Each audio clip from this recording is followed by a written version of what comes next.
Pictor Franco-Gallus Poussin depinxit ang magnam tabulam saeculo VII, cui titulus est Atalanta et Meleagros venatum eunt, ecce silva umbrosa frequens arboribus mane est albente caelo, ecce Deus semica per pan sive faunus, qui sedet in suo fano fortasse, et structis avenis cantat, et intuetur solam feminam totius scaenae.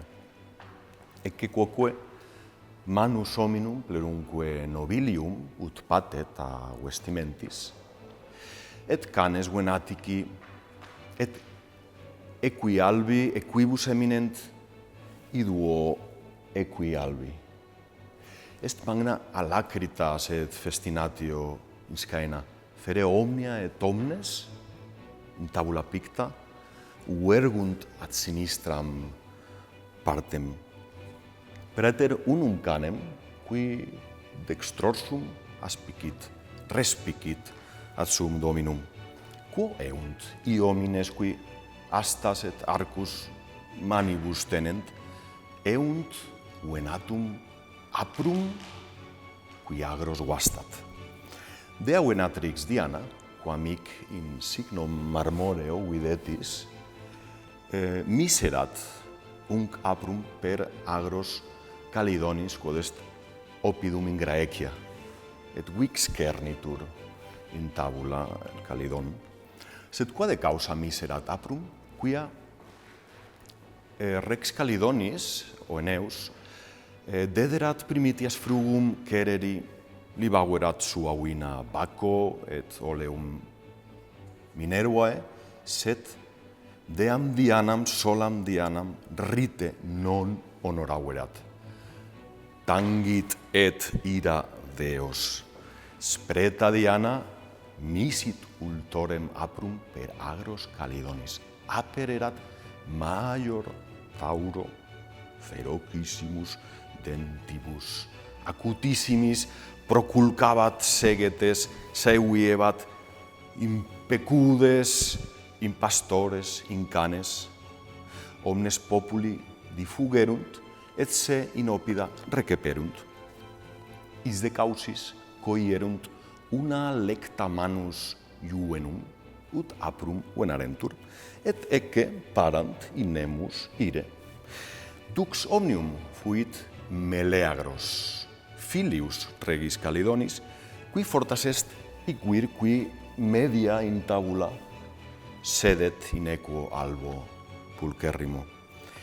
Inter comites notissimos numerantur Theseus, Iason, Castor, Poluxque, Pelaeus, Laertes et multi ali, sed inter omnes eminet femina quaedam, tamquam vera Diana sive vera Minerva, est Atalanta.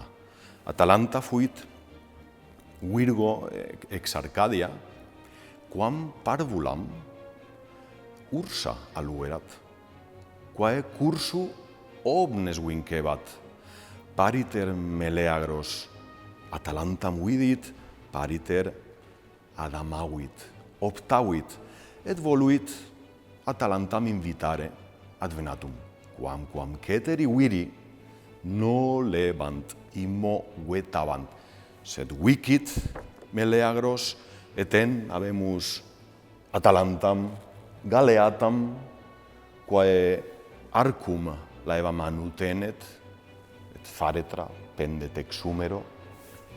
Ergo, una femina et multi viri venatum eunt in altos montes atque invia lustra, et omnes cupiunt suum reperire periculum, cupidine laudis, cupidine famae.